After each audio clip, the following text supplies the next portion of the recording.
In the quiet town of Black Ridge, Montana, an eerie legend surrounded an abandoned house deep in the woods. Locals called it the Vanishing House, a place that appeared only at night and disappeared by dawn. No one knew who built it, and those who claimed to have seen it either vanished or lost their minds. In October 2023, four college friends, Ethan, Mark, Rachel, and Jessica, drove to Black Ridge for a weekend trip. Ethan had heard about the Vanishing House from a podcast and dared his friends to find it. The group laughed at the idea, but as night fell, their curiosity got the better of them. Guided by an old map from a conspiracy forum, they trekked through the dense forest. Hours passed, but just as they were about to give up, the house appeared, a decaying Victorian mansion with broken windows and a rotting porch.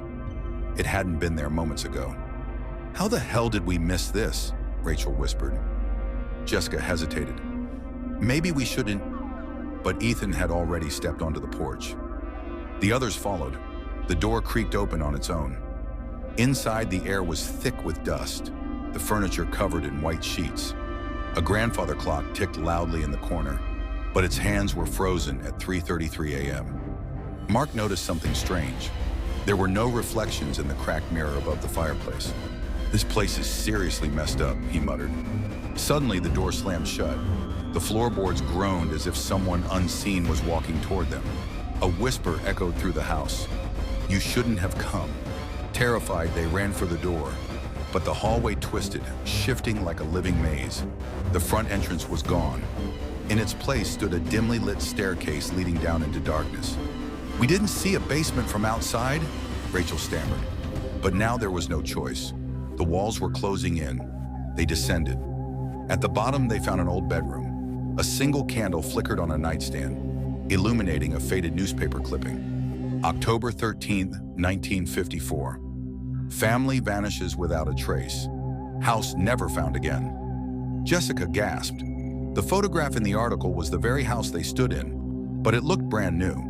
Beneath the article, someone had scribbled in red ink, "Leave before 3:33 a.m. or stay forever." The grandfather clock upstairs let out a single chime, 3:32 a.m. Panicked, they sprinted back up the stairs, but the house was changing. Hallways stretched endlessly, doors led nowhere. Something unseen chased them, its whispers growing louder. Then Mark saw it, a flicker of moonlight through a boarded-up window. Without thinking, he grabbed a chair and smashed the glass. One by one, they dove through the window. The moment Rachel hit the ground, a deafening boom echoed behind them. The house was gone.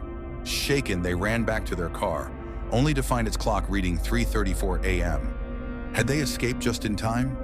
They never spoke of that night again, but something followed them.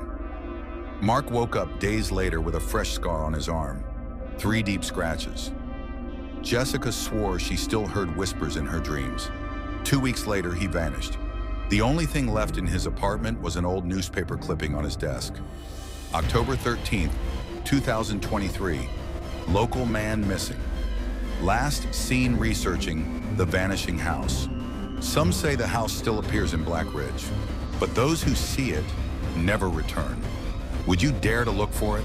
After Ethan vanished, Mark, Rachel, and Jessica were haunted by guilt. The police found no clues, no forced entry, no struggle, no sign of where Ethan could have gone. It was as if he had simply disappeared into thin air. Determined to find answers, Jessica started researching old records from Black Ridge.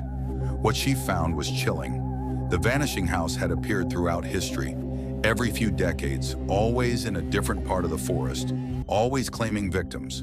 The last reported case was in 1987, when a group of hikers went missing under similar circumstances.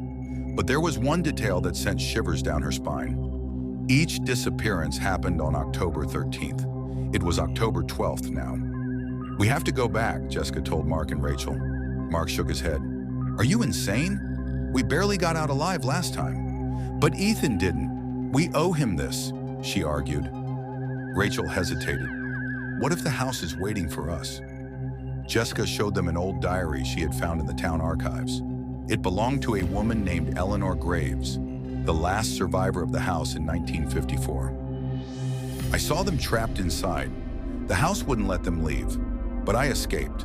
I escaped because I left before 3:33 a.m. If Ethan is still alive, we have until 3:33 a.m. to get him out, Jessica said. With flashlights, supplies, and sheer determination, they set off into the woods once again. They searched for hours, but there was no sign of the house. Doubt crept in. Maybe it wasn't coming back. Maybe it was all in their heads. Then at exactly 2 a.m., the wind shifted. The air grew thick, and there it was. It stood in a clearing where there had been nothing moments before. The same broken windows, the same rotting porch, the same suffocating silence. Jessica gripped Mark's arm. If we go in, we can't lose track of time. Ethan's fate. The house had changed again. The grand staircase was gone. The fireplace was missing. The only thing in the center of the room was an old rocking chair, swaying back and forth. Then they heard it. "Ethan!" The voice was faint, desperate. Rachel turned and screamed. Ethan stood at the end of the hall, barely visible in the darkness. But something was wrong. His eyes were wide, unblinking. His mouth moved, but the words didn't match his lips. "Help me! Leave! Now!" Jessica took a step forward, but Mark grabbed her. "Something's wrong," he whispered. Ethan's head twitched unnaturally. The whispering in the house grew louder. The walls began shifting again. And then they saw it, a shadow behind Ethan. No, not behind him, around him. The house wasn't holding him prisoner.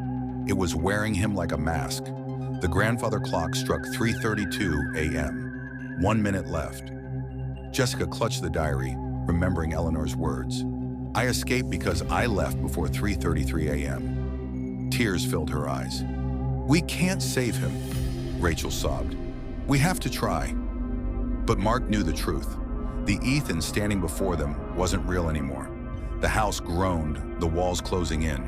If they stayed, they'd be next. With one last look at the thing wearing Ethan's face, they turned and ran. The house is gone, but not the horror. The second they hit the tree line, a deafening boom echoed through the forest. When they turned around, the house was gone. Rachel collapsed, screaming Ethan's name, but he was gone, and this time they knew he wasn't coming back. One final message. A week later, Jessica found something chilling in her inbox, an email from Ethan's account. It had only one sentence. "You left me. Now it's your turn." The email had no timestamp, no sender location, no traceable data. Then Mark called, his voice shaking. "Jessica, Rachel is missing." The house wasn't done with them yet, and soon it would come for her too.